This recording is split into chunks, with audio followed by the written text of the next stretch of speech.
Pagi menjelang siang, kita dimudahkan oleh Allah Subhanahu wa taala untuk bisa duduk bersama dalam rangka mengkaji sejarah kehidupan Nabi Muhammad SAW. Harapannya semakin kita mengkaji sejarah kehidupan Nabi, maka semakin dekat kita kepada Rasulullah SAW.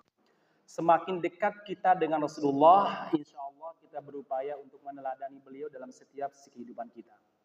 Insya Allah, kalau kita semakin dekat dengan beliau, kita termasuk orang-orang yang dirindukan oleh Rasulullah SAW.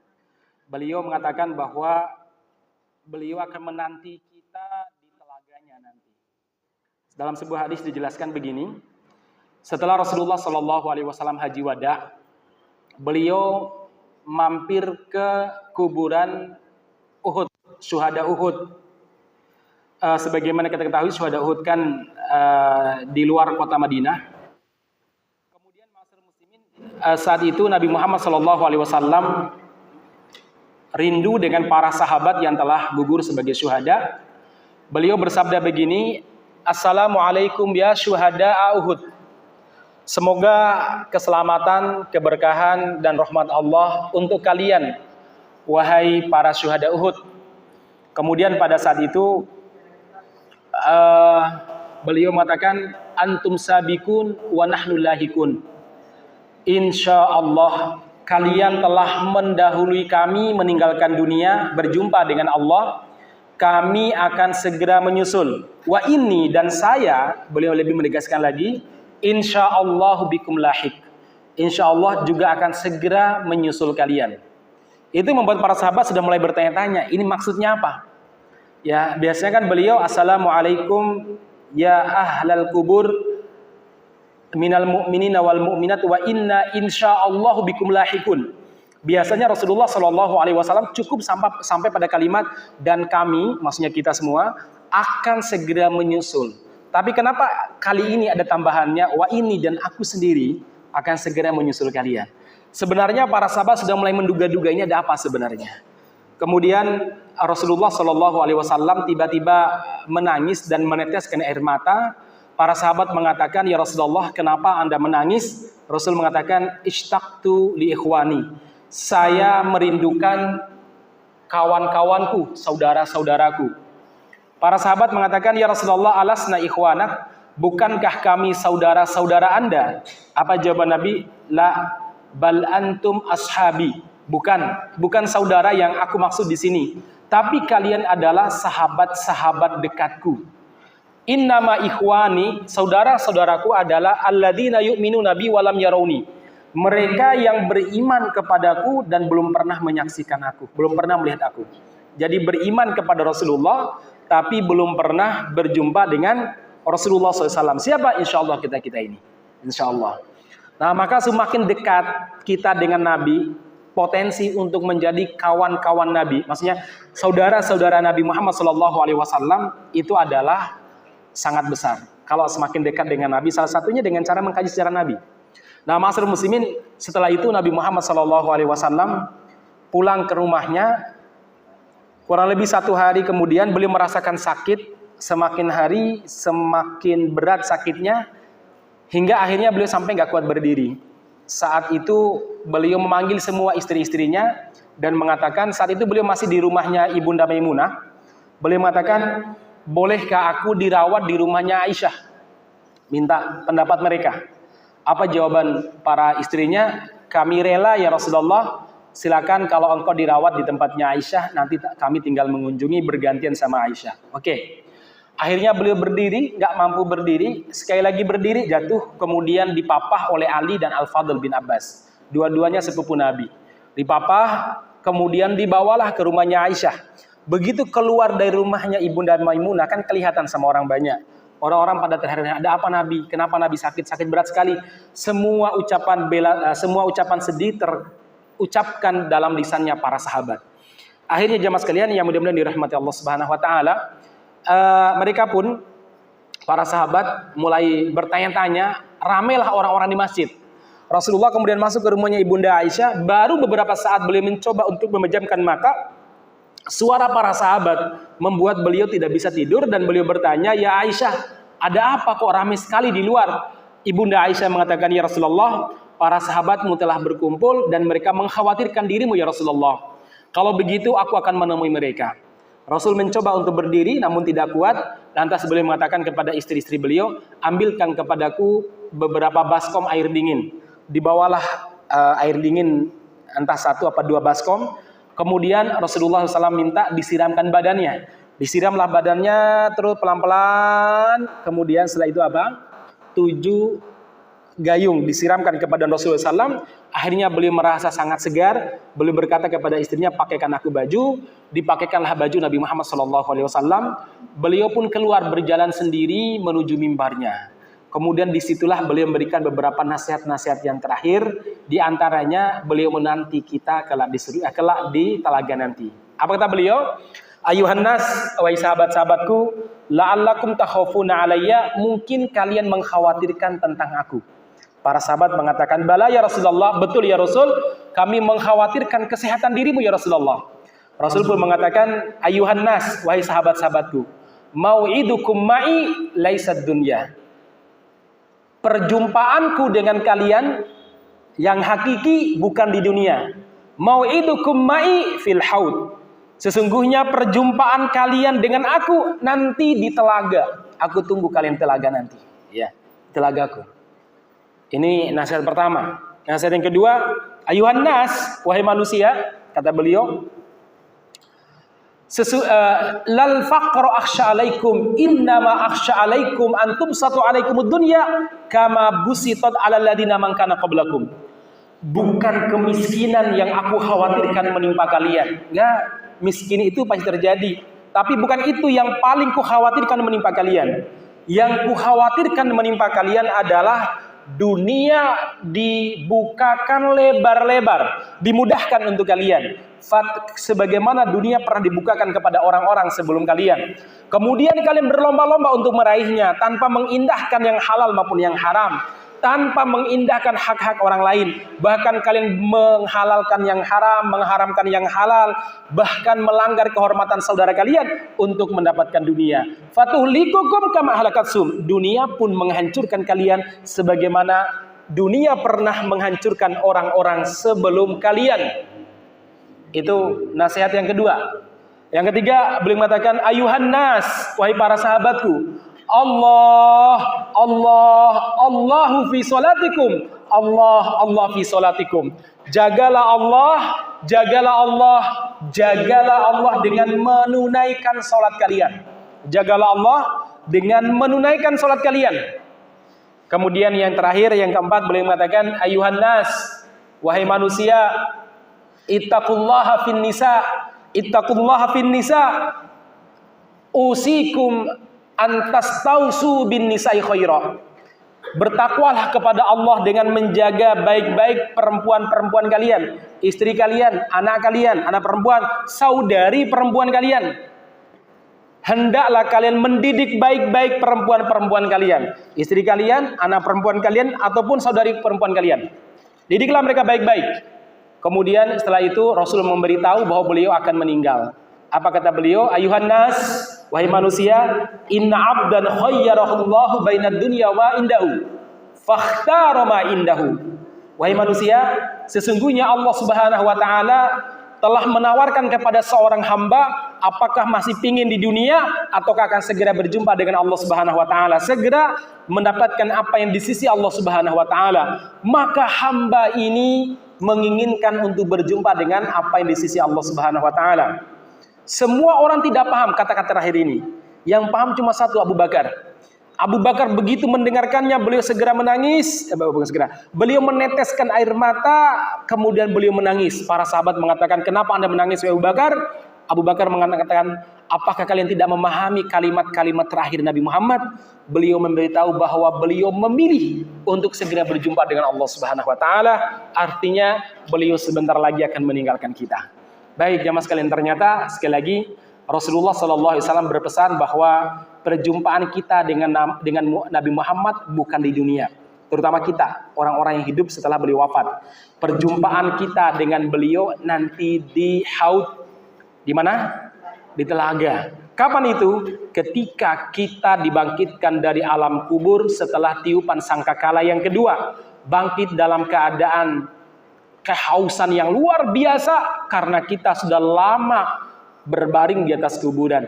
Ibu-ibu saja berbaring semalam, begitu bangun di pagi hari haus ibu? Haus. Apalagi baringnya berapa?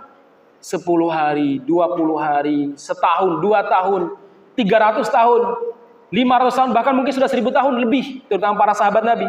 Hausnya luar biasa. Yang kedua, kondisi manusia saat dibangkitkan adalah apa?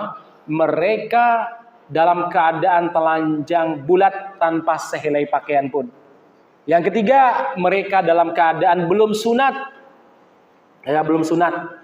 Yang keempat, mereka dibangkitkan dalam keadaan tanpa alas kaki.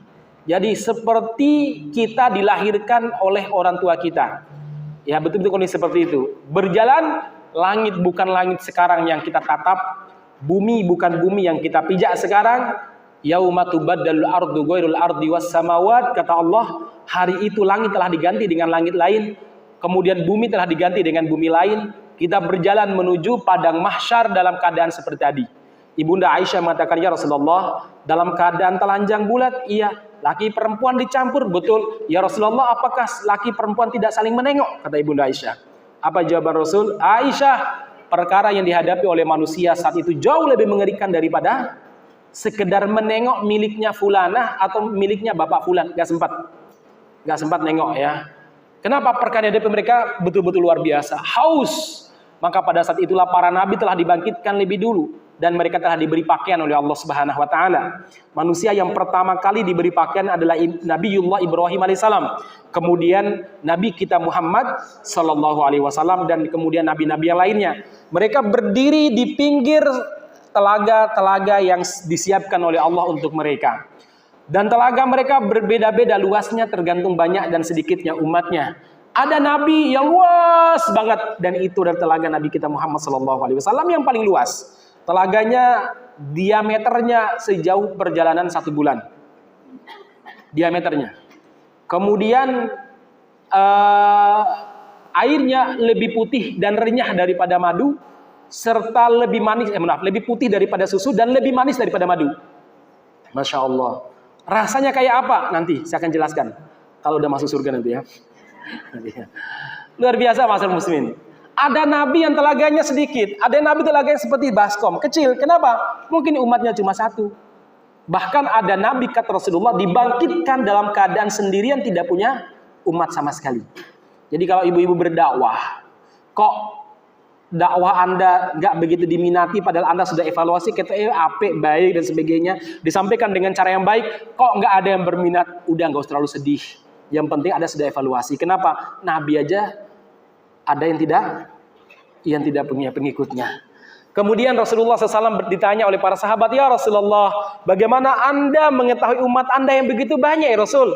Kan banyak sekali manusia itu. Nah, dari mana Anda mengetahui mereka? Inni ra'aituhum gurrun muhajjalin. Saya melihat mereka berwarna putih. Min atharil wudu, anggota tubuh mereka yang kena basahan air wudu itu terpancar sinar yang sangat putih dan indah, tidak membuat mata sakit. Saya dari situlah melihat umatku. Oh, itu umatku, tahan. Umatku sini, umatku sini. Ada juga di antara mereka yang berkedap-kedip, mungkin sok sholat, sok tidak. Ya. Kemudian Rasulullah pun memanggil mereka, ta'alau ya umatku sini. Dan ternyata dihalang-halangi oleh para malaikat. Para malaikat mengatakan, enggak boleh masuk. Aku pun protes kepada malaikat. Kenapa wahai malaikat, dia umatku? Iya. Walakin la tadri ma ahdatha ba'daka. Namun kamu tidak tahu perbuatan maksiat, yaitu perbuatan bid'ah yang mereka lakukan sepeninggalanmu. Mereka tidak tahu wahai Muhammad. Nah, masyarakat muslimin yang mudah-mudahan dirahmati Allah Subhanahu wa taala, akhirnya mereka diusir dari telaga Nabi Muhammad sallallahu alaihi wasallam. Nauzubillahi min dzalik.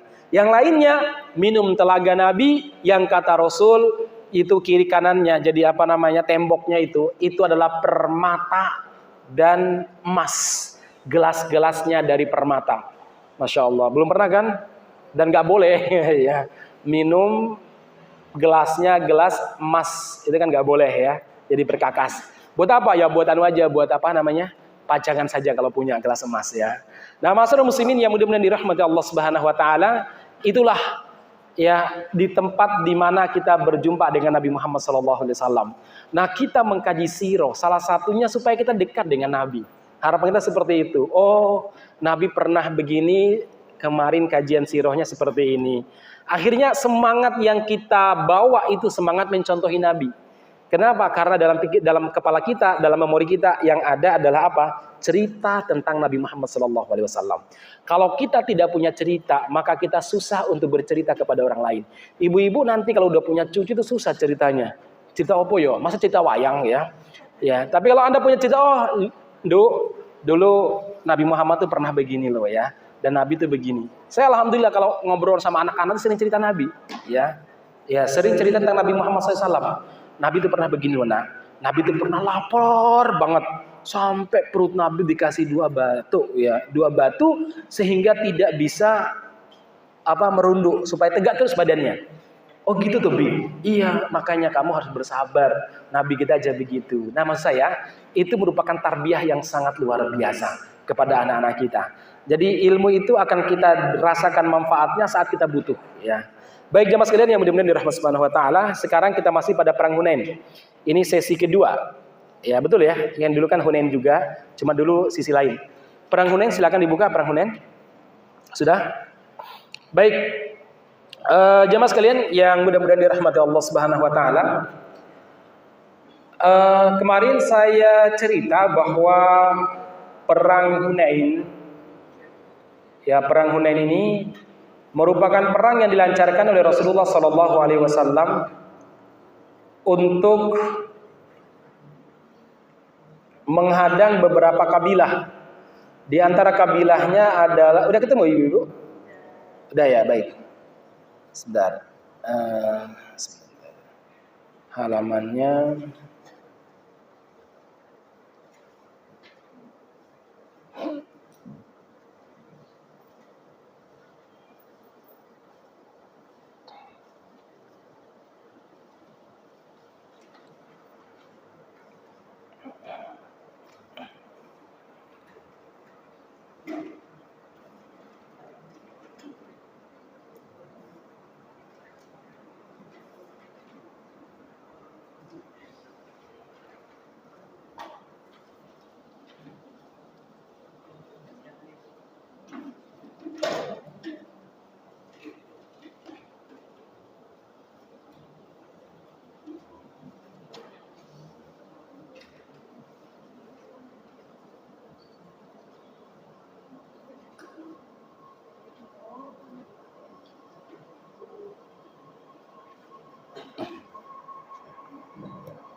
Jamaah sekalian, pada perang, sedikit kemarin saya cerita biar tersambung ya.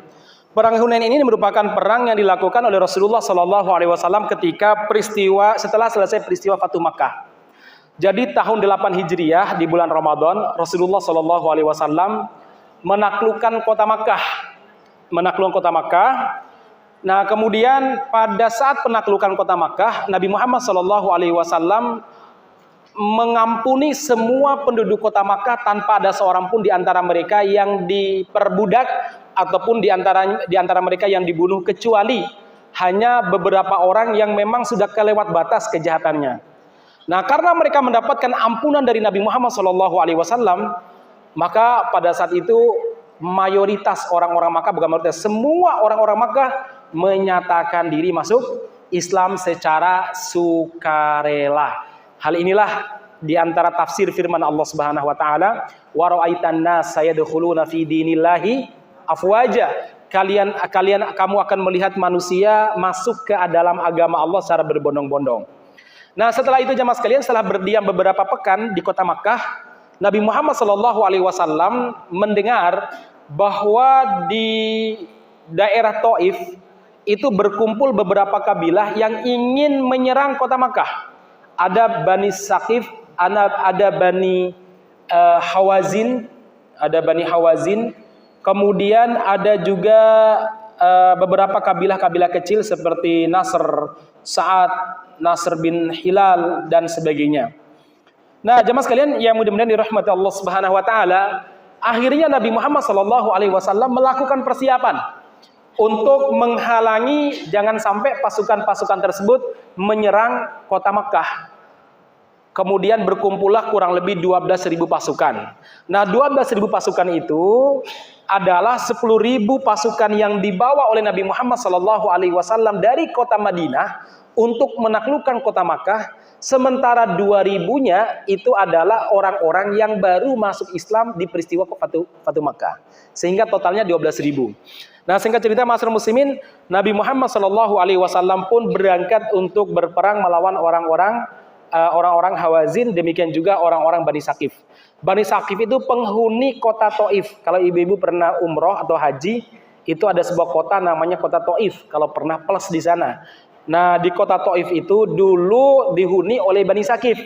Nah, Bani Saqif ini memiliki berhala yang sangat besar namanya Lata. Saya pernah dengar Lata Uzza itu ya di Bani Saqif itu. Nah, Bani Saqif begitu mengetahui keislaman orang-orang Makkah, ya makin keras permusuhan mereka. Karena sebelum masuk Islam saja, orang-orang Makkah itu saingan Bani Saqif, terutama di bidang ketuhanan. Kalau di Makkah itu mereka mendewakan Uzza dan Hubal, sementara di Saqif mendewakan apa? Lata. Jadi mereka bersaing sampai mereka sering berperang gara-gara menang-menangan Tuhannya. Padahal Tuhan mereka ya diam saja karena patung kan nggak pernah ngomong apa-apa ya. Mereka sendiri yang berperang. Nah, lebih-lebih ketika kaum Muslim Quraisy Makkah itu masuk Islam, itu membuat orang-orang Saqif itu seperti murka. Akhirnya apa? Mereka mengumpulkan kekuatan. Rasulullah Shallallahu Alaihi Wasallam pun keluar menghadang mereka di luar kota Makkah. Jumlah pasukannya 12.000 dan itu pasukan yang paling banyak untuk ukuran pada saat itu. Nah, jamaah sekalian, berangkatlah mereka.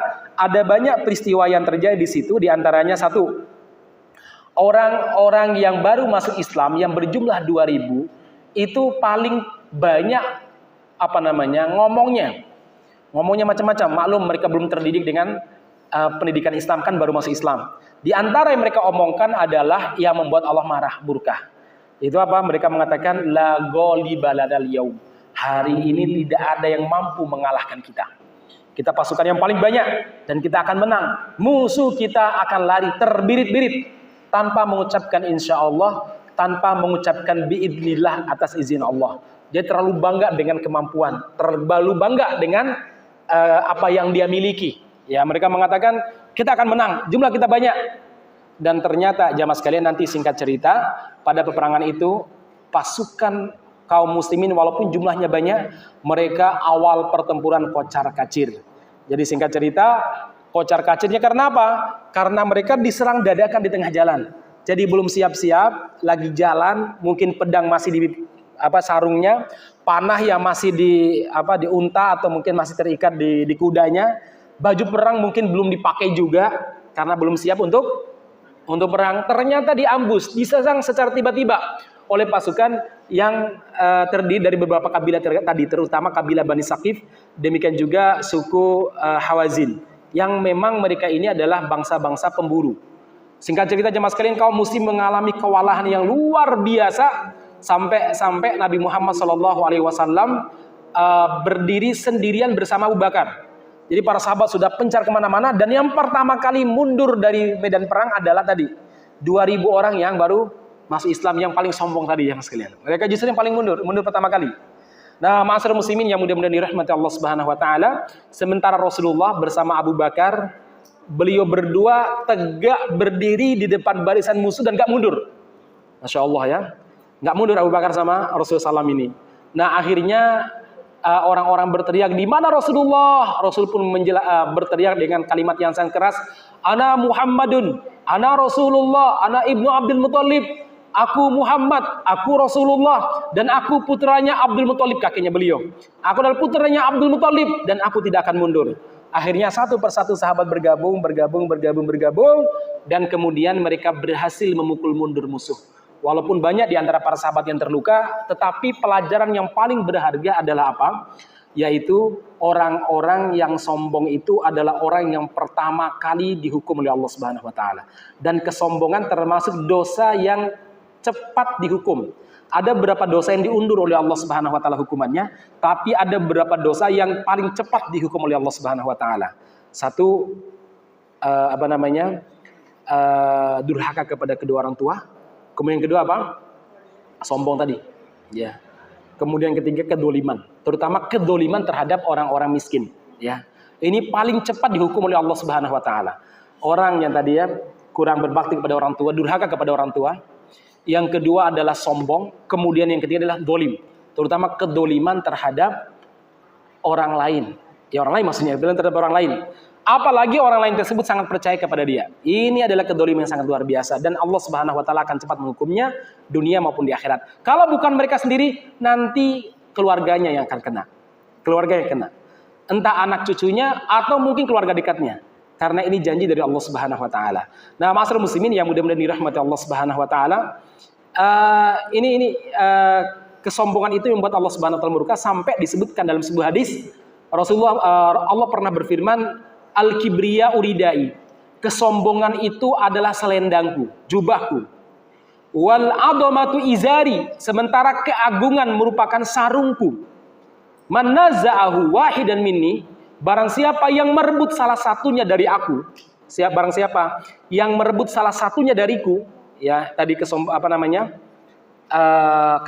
dan keagungan, merasa paling agung, maka qadatuhu finnar, aku akan melemparkan dia ke dalam neraka. Aku akan melemparkan dia ke dalam neraka. Makanya ma'asyiral muslimin yang mudah-mudahan dirahmati Allah Subhanahu wa taala, dosa pertama yang dilakukan oleh makhluk kepada Allah Subhanahu wa taala adalah dosa sombong. Itu sombongnya iblis. Iblis kan sombong. Dan orang sombong itu karena merasa lebih. Orang kalau merasa lebih, dia mudah sekali sombong. Kalau dia punya merasa lebih dalam urusan ilmu, lebih dalam urusan harta, lebih dalam urusan jabatan, biasanya lebih gampang sombong. Makanya para ulama mengatakan ada 3 jenis manusia yang sangat berpotensi untuk sombong. Satu, dzu ilmin, orang yang punya ilmu, salah pun akan dicari pembenaran. Yang kedua, dzu malin, orang yang punya harta. Orang yang punya harta. Dan yang ketiga, dzu jahil, orang yang punya kehormatan. 3 orang ini yang paling berpotensi sombong. Orang yang paling berpotensi sombong. Pemilik harta, pemilik ilmu, pemilik jabatan. Ini 3 manusia yang paling dimurkai oleh Allah Subhanahu wa taala ketika sombong. Orang yang punya ilmu dia mudah sombongnya karena apa? Karena dia merasa punya ilmu. Dia bisa mengelabui orang, dia bisa berdalil, dia bisa berargumentasi. Baik itu urusan agama, ilmu agama maupun ilmu yang sifatnya duniawi. Misalkan orang yang pakar di bidang hukum tata negara, dia akan sombong, meremehkan dan merendahkan orang lain. Dia pakar di bidang ekonomi dan lain sebagainya. Yang kedua adalah dzu malin, orang yang punya harta. Orang yang punya harta itu gampang dipenuhi sifat sombong. Yang ketiga adalah orang yang punya kedudukan. Bukan berarti kita menjauh dari 3-tiganya. Kalau perlu 3-tiganya bisa kita miliki. Namun dalam rangka mendekatkan kita kepada Allah Subhanahu wa taala. Orang yang berilmu kalau dia baik bermanfaat luar biasa. Orang yang punya harta kalau dia baik manfaatnya juga luar biasa. Dan orang yang punya kedudukan kalau dia baik manfaatnya luar biasa. Maka dalam sejarah Islam yang diabadikan dalam tinta emas sebagai orang yang terbaik, orang yang berjuang, orang yang menjadi contoh dan teladan, itu biasanya salah satu dari 3 orang ini atau 3-tiganya. Satu orang tersebut memiliki 3-tiganya atau salah satu dari 3 tersebut. Misalkan jamaah Abu Bakar. Kenapa diabadikan dalam sejarah? Abu Bakar itu dzu ilmin, orang punya ilmu. Yang kedua dzu jahil, dia itu punya kedudukan di masyarakat. Yang ketiga dia dzu malin, kaya Abu Bakar itu. Khalid bin Walid, kenapa diabadikan dalam sejarah? Karena beliau itu dzu ilmin, punya kekuatan, ilmu perang beliau yang luar biasa. Sahabat-sahabat Ali bin Abi Thalib, dia dzu ilmin, dia punya ilmu, dan dzu jahil, dan dia punya kekuatan memimpin, dan beliau memimpin dengan baik. Silakan Anda lihat, manapun dalam sejarah siapapun, biasanya yang terkenal dan dikenang dan bermanfaat itu ya salah satu dari 3 orang dari 3 ini atau 3-tiganya. Dia memiliki 3-tiganya. Muhammad Al-Fatih, dia ilmu, dudukan ya kaya, yang beliau gunakan untuk melindungi kaum muslimin. Kemudian Umar bin Abdul Aziz, beliau punya ilmu dan beliau punya kekuasaan. Ya. Kemudian siapa lagi? Imam Syafi'i, beliau punya ilmu. Imam Ahmad punya ilmu, Imam Malik punya ilmu dan punya harta, Imam Abu Hanifah punya ilmu dan punya harta. Jadi mereka yang memberikan manfaat kepada Islam adalah orang yang memiliki salah satu dari tiga ini atau tiga-tiganya. Jadi bukan dijauhi, tapi justru bagaimana kita meningkatkannya dalam rangka untuk menguatkan kita beribadah kepada Allah Subhanahu wa taala. Ya. Baik jemaah sekalian yang mudah-mudahan dirahmati Allah Subhanahu wa taala, ini kesombongan. Ya, dan itu kesombongan iblis. Kesombongan iblis tadi ya, dia membanding-bandingkan. Dan memang seringkali kesombongan itu lahir dari membanding-bandingkan kelebihan diri dengan orang lain. Lebih cantik, lebih kaya, lebih ilmu, lebih macam-macam. Hanya sombong, merendahkan orang lain. Nah makanya Rasulullah SAW pernah bersabda, salah seorang sahabat bertanya, ya Rasulullah, kalau sombong nggak boleh, nah bagaimana dengan kita? Kadang kita suka pakaian yang bagus, sandal yang bagus. Bagaimana ya Rasul? Apa jawaban Nabi Muhammad SAW? Innallaha yuhibbu idza an'ama 'ala rajuli. Sesungguhnya Allah Subhanahu wa taala sangat senang kepada seorang hamba yang diberi nikmat oleh Allah dan dia menampakkan kenikmatan tersebut. Artinya, ya kalau seandainya dia diberi kekayaan, ya dia tampakkan dalam arti apa? Ya dia syukuri, ya berbagi kepada orang lain, kemudian dia beli kendaraan yang baik, kemudian kendaraan tersebut digunakan untuk dakwah, digunakan untuk membantu orang, Allah sangat senang, nggak masalah. Ya. Tetapi kata beliau al-kibru, tadi itu bukan sombong kata Rasul. Jadi kalau kita menampakkan kenikmatan yang Allah Subhanahu wa taala berikan kepada kita dalam apa namanya porsi yang standar, nggak masalah. Itu justru bagian daripada mensyukuri nikmat. Daripada kayanya minta ampun tapi tampilannya sok miskin terus ya. Saya tuh pernah ketemu dengan orang kaya sekali di Pasar Kliwon tuh, kaya luar biasa. Ya, bahkan ada beberapa outlet di Slamet Riyadi itu nyewa tanah beliau, tanahnya banyak sekali, Slamet Riyadi itu. Saya nggak tahu kalau dia itu orang kaya. Beliau itu kemana-mana hanya pakai tongkat, jalan kaki, sandalnya kadang sandal yang sudah warnanya sudah berubah ya. Pakaiannya selalu putih, cuma kadang putihnya sudah mulai kusut. Ya, orang tua Arab itu. Saya nggak tahu kalau dia tuh orang kaya. Sering ngobrol sama saya nanya, bla bla. Suatu waktu saya bilang, daripada jalan yuk tak antar pakai motor saya. Nggak usah. Tapi akrab. Ya kemudian saya ditanya, Ustadz kok dekat sama si Fulan? Itu memang siapa? Saya bilang. Ustadz nggak tahu? Enggak. Itu beliau bos ini, hotel ini. Oh gitu tuh saya bilang. Iya ini. Oh ya, saya baru sadarnya setelah beliau sakit-sakitan. Padahal saya ingin jadikan donatur di pondok saya. Waduh, beliau meninggal. Gak sempat ya saya datangi. Mau saya, zuhud boleh nggak? Boleh zuhud itu. Tapi zuhud itu bukan berarti Anda nggak pernah menampakkan kekayaan ataupun kecukupan sama sekali. Jangan pernah menampakkan sikap yang membuat orang itu prihatin sama Anda itu ya. Ya tetaplah wajar. Nabi itu zuhud, tidak ada yang lebih zuhud daripada Nabi. Ya beliau kalau sandal ya sandalnya bagus, ya pedang yang paling bagus, kendaraan ya banyak, punya unta sekian, punya kuda sekian. Beliau zuhud luar biasa. Umar juga demikian. Orang tuh Umar itu ya kaya, tapi zuhudnya luar biasa. Nah, sehingga suatu waktu Ibunda Aisyah tuh pernah melihat ada orang-orang yang jalannya tertunduk-tunduk, ya sandalnya udah tadi ya rusak, bajunya penuh dengan tambalan, kumuh, jarang disetrika kalau bahasa sekarang ya. Jalan, Ibunda Aisyah bertanya itu siapa? Kalau ngomongnya pelan-pelan saja sampai kadang kurang dengar. Kalau ini kan karena mic-nya ya. Ya kadang kurang kedengaran suaranya. Ibunda Aisyah nanya itu siapa? Dijawab oleh orang-orang pada saat itu. Ya Ummul Mukminin, itu orang yang dikenal ibadahnya, orang yang dikenal kesolehannya dan zuhud. Apa kata Ibunda Aisyah? Aku sudah berhidup bersama dengan orang yang lebih zuhud daripada mereka. Orang yang lebih takwa daripada mereka. Aku hidup bersama Rasulullah. Aku hidup bersama Abu Bakar, Umar, Utsman. Tapi ya kalau mereka pakaian yang pantas. Ya pakaian ya pantas pakaiannya. Kalau jalan ya tegak, kalau suara ya keras. Jadi maksudnya kesolehan itu tidak identik kemudian kita itu kemudian tadi menampakkan keprihatinan. Iya. Nggak perlu. Itu bukan kesolehan yang dibenarkan oleh syariat. Ya. Nah, masalah muslimin, kalau memang adanya seperti itu nggak masalah. Tapi kalau itu untuk berpura-pura biar tampak bahwa Anda orang zuhud, itu justru riya. Kan hari ini ada orang kaya yang pura-pura miskin biar kelihatan sederhana. Ya itu justru riya juga itu ya. Jadi kalau orang berbuat walaupun kebaikan karena manusia juga ria, nggak boleh. Ya udah biasa aja lah, biasa aja. Nah makanya masyarakat muslimin yang mudah-mudahan dirahmati Allah Subhanahu Wa Taala, Imam Ibnu Jauzi mengatakan kalau Anda diberi kekayaan oleh Allah Subhanahu Wa Taala nggak dosa Anda memanfaatkannya. Kata beliau gunakan untuk 3, 1 untuk infak, ya, 2 untuk membiayai keluarga Anda, kata beliau. Yang ketiga gunakan untuk melepaskan kepenatan jiwa Anda. Jadi nggak masalah orang kalau Anda punya harta sekali-kali naik pesawat tuh nggak apa-apa. Ini punya mobil pirang-pirang tahu naik pesawat ini ya. Misalkan gini, kenapa? Karena tidak ingin uangnya habis. Eman-eman terus duitnya untuk siapa? Ya. Baik, singkat cerita begitu. Zuhud itu tidak selamanya kayak tadi. Nah, kata Rasulullah, al-kibru. Jadi menampakkan apa yang Allah berikan itu bukan sombong. Al-kibru itu kata Rasul apa? Yaitu batarul haq wa ghamtun nas, menolak kebenaran dan meremehkan manusia. Termasuk meremehkan musuh, itu nggak boleh. Ya, meremehkan manusia nggak boleh. Biasanya dua-duanya itu pasti terjadi. Kalau orang sudah merendahkan manusia, dia akan lebih mudah untuk menolak kebenaran.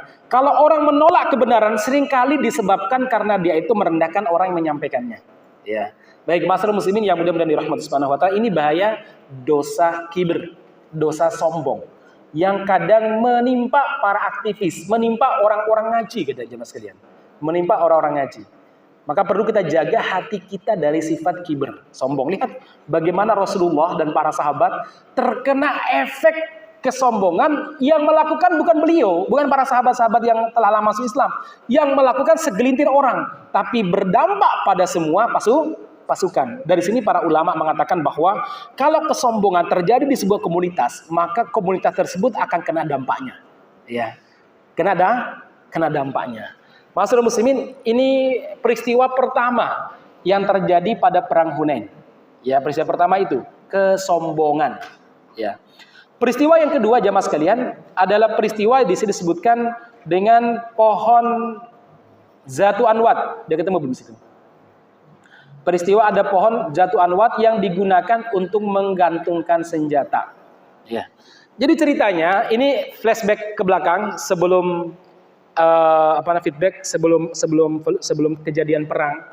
Dalam perjalanan jamaah sekalian, dalam perjalanan Rasulullah dan para sahabat menemukan satu pohon yang disembah oleh orang-orang kabilah pedalaman, musyrik tapi nggak musuh Islam. Cara menyembahnya apa? Bukan sujud, bukan ruku. Catat baik-baik. Mereka itu dengan cara apa? Menggantungkan senjata-senjata mereka di pohon tersebut. Nama pohon tersebut namanya Zatu Anwat. Itu pohon bidara yang sangat lebat. Ya, mereka menggantungkan pedangnya, tombaknya, panahnya, dan semua jenis senjata mereka di situ. Dengan keyakinan kalau menggantungkan di situ, nanti semuanya bertuah, pedangnya tambah kuat. Pedangnya tambah tajam, panahnya juga tambah bagus, kemudian tombaknya mungkin tambah jauh lemparannya.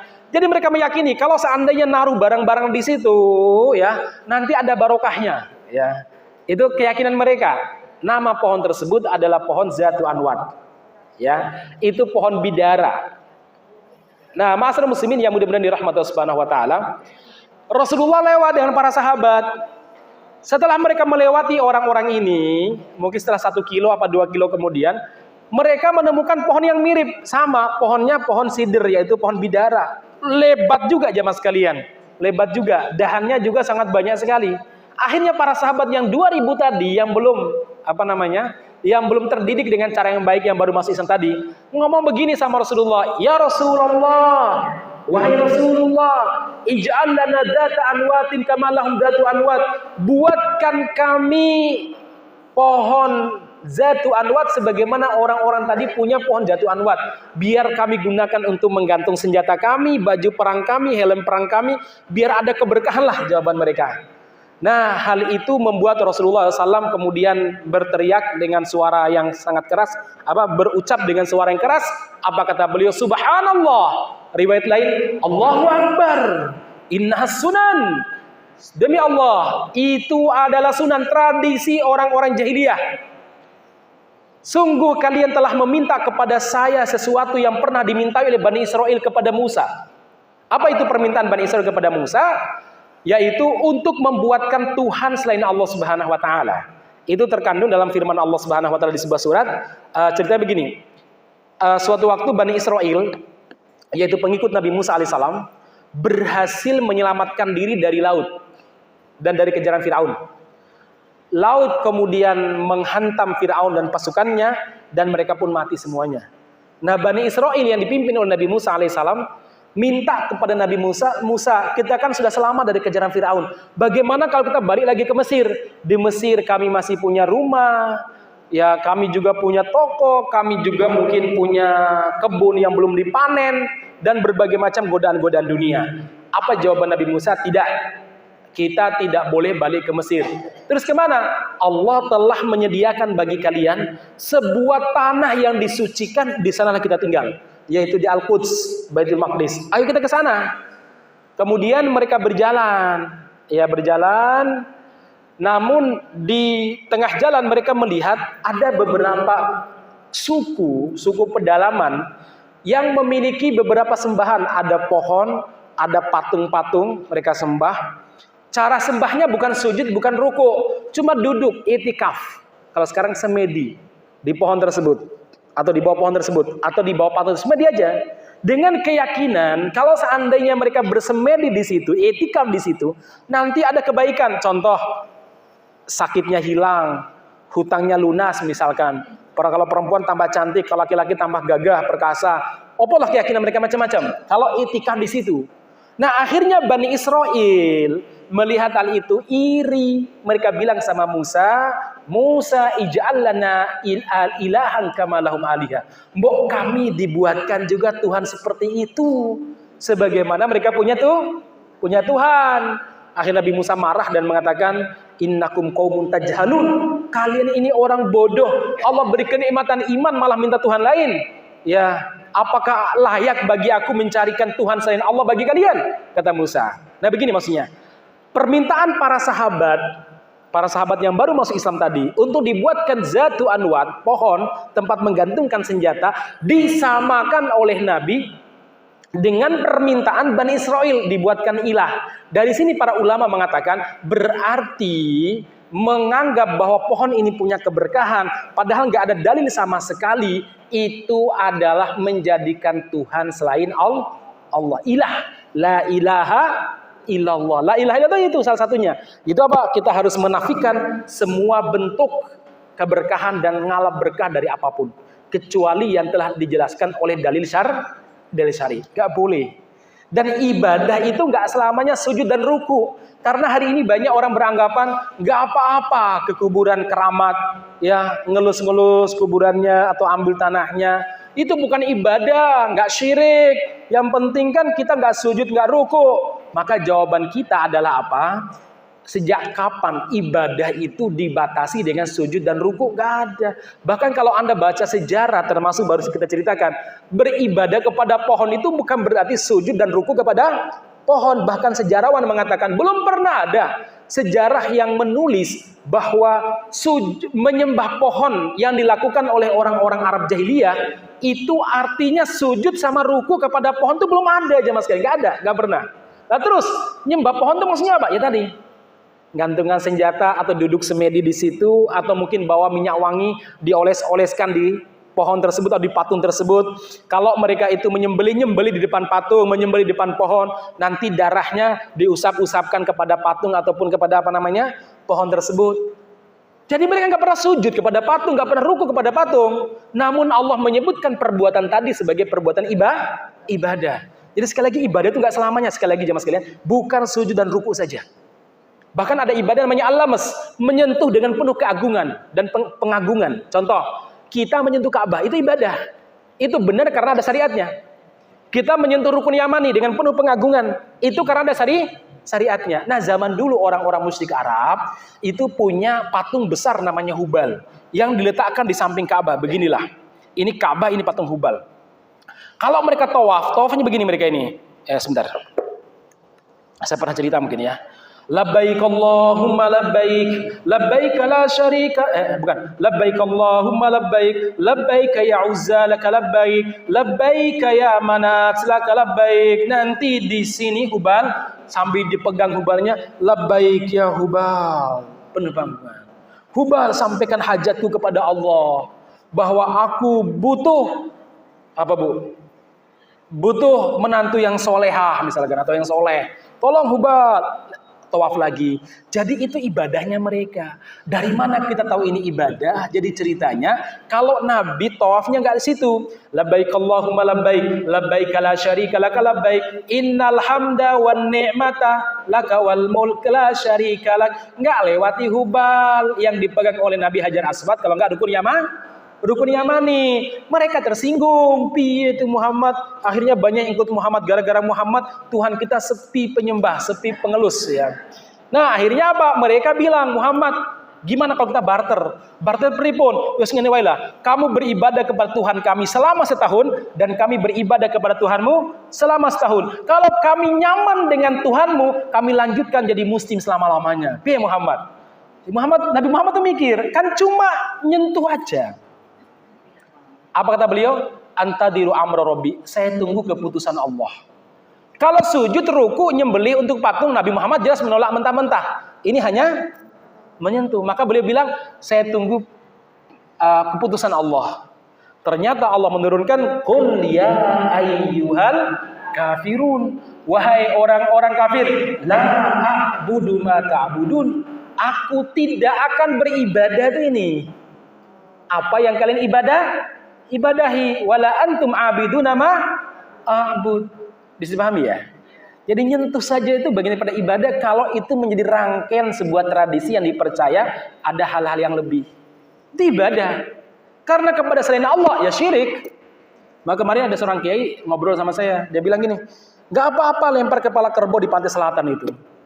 Toh itu sedekah kepada ikan, dia bilang. Oh, nggak bisa Mbak Yai, niku syirik. Lah syiriknya di mana? Lah itu rangkaian daripada sebuah ritual yang saya bilang, yang ada harinya, ada benda tertentunya.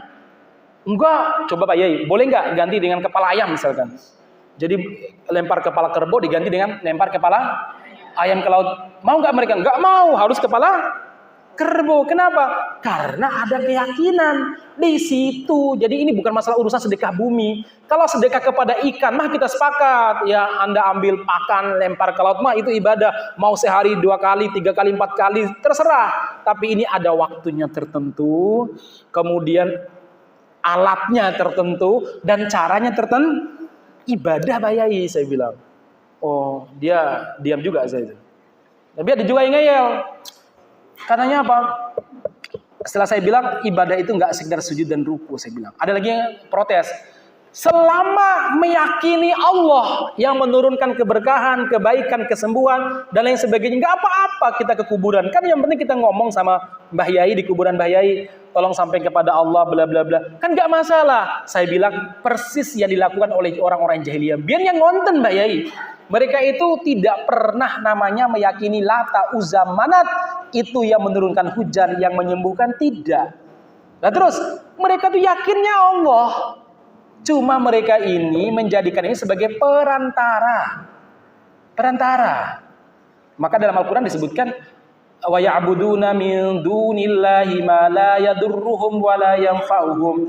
Mereka beribadah kepada selain Allah dengan berbagai macam cara tadi. Yang mereka yakin la yadurruhum itu tidak akan membahayakan mereka, wala yanfa'uhum dan tidak bermanfaat bagi mereka. Nah, terus ngapain mereka beribadah? Wa yaquluna haula'i syufa'auna indallah. Mereka yakin Lata, Uzza, patung, pohon itu syufa'a, yaitu yang melobi kami di sisi Allah. Maksudnya bagaimana? Begini loh logikanya. Anda kalau ngajukan proposal di balai kota, misalkan ya, di balai kota, kalau nggak ada orang dalam, ordal, susah cairnya. Betul nggak? Susah cairnya. Maka butuh orang dalam. Nah kata mereka, Lata, Uzza, Manat, itu ordal.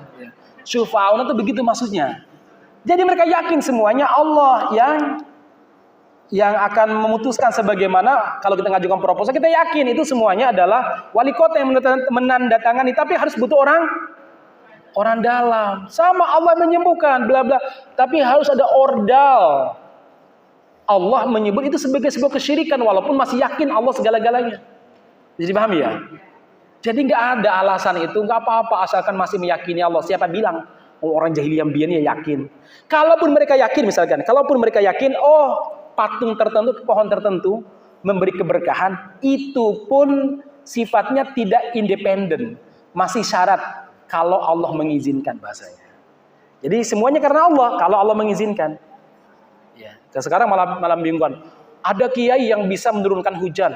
Oh iya Bu, wali nama mereka. Kalau sebagian kalangan sufi begitu. Wali abdal. Jadi dia bisa menurunkan hujan, bisa menerbitkan matahari, bisa bla bla. Alasannya apa? Alasannya biiznillah, atas izin Allah. Ya bien-bien ya orang musyrik yang ngonten bahasanya. Ya. Baik. Jemaah sekalian yang mudah-mudahan dirahmati Subhanahu wa taala, bisa dipahami sampai sini? Iya. Jadi ini peristiwa perang Hunain ini luar biasa. Banyak sekali pelajaran yang bisa kita ambil. Ya, tadi kesombongan, yang kedua adalah apa namanya? Zatu Anwat ini. Nah, kemudian pelajaran ketiga yang bisa kita ambil jemaah sekalian, hendaklah kita bersabar menghadapi orang-orang yang baru ngaji atau baru belajar agama. Kadang suaranya lebih vokal daripada yang sudah lama ngaji. Ya kayak sahabat tadi lah. Yang dua peristiwa ini siapa pelakunya? 2.000 yang baru masuk kan ya. Sahabat-sahabat 10.000, sahabat-sahabat yang telah masuk Islam yang berjumlah 10.000, mereka anteng-anteng aja. Nah, yang minta macam-macam siapa? Yang 2.000 yang baru masuk Islam di kota Makkah tadi. Masih ingat ya kaitannya ya? Ya. Jadi kita harus bersabar, dan Nabi bersabar menghadapi mereka. Bahkan ketika pembagian harta ghanimah, harta rampasan perang, karena kaum muslim mendapatkan banyak sekali harta pada perang Hunain, keuntungan perangnya banyak sekali, ribuan ekor unta, ribuan ekor kuda, banyak banget jemaah sekalian. Nah, Rasul Shallallahu Alaihi Wasallam membagi yang paling banyak kepada 2.000 yang baru masuk Islam dan paling troublemaker saat jalan dan saat perang. Kenapa demikian? Karena mereka mu'allaf, hatinya baru apa namanya?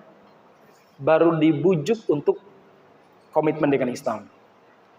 Kalau sudah 10 tahun bukan mu'allaf itu namanya. Ya. Kalau Ustaz Felix itu bukan mu'allaf lagi, beliau udah jadi ustaz, itu nggak boleh sebut mu'allaf ya. Ustaz Felix, Ustazah siapa? Yang di Solo, Ustazah Dewi misalkan. Jangan sebut mu'allaf, udah puluhan tahun kok. Mu'allaf itu baru bilangan sebulan, 2 bulan, setahun, 2 tahun itu. Tapi kalau seandainya sudah 5 tahun, 10 tahun, bukan lagi mu'allaf ya. Udah nggak perlu lagi dialaf, ditaklif hati mereka ya. Nah, diberi banyak. Bahkan ada salah seorang tokoh musik dulunya namanya Sofwan bin Umayyah. Dia ini yang mendanai perang Uhud, memerangi Nabi, akhirnya 70 sahabat Nabi gugur. Dia juga yang mendanai perang Khandaq, di mana Rasulullah dikepung oleh orang-orang musyrik selama 1 bulan. Masih ingat gak ceritanya dulu ya? Nah, donatur utamanya orang-orang musyrik ini namanya Sofwan bin Umayyah. Dia masuk Islam jemaah sekalian, ikut pada perang tersebut, dan termasuk 2.000 dari orang yang punya masalah tadi. Nah, dan termasuk orang yang melarikan diri juga ketika perang awal-awal itu, ketika serangan dadakan dari musuh.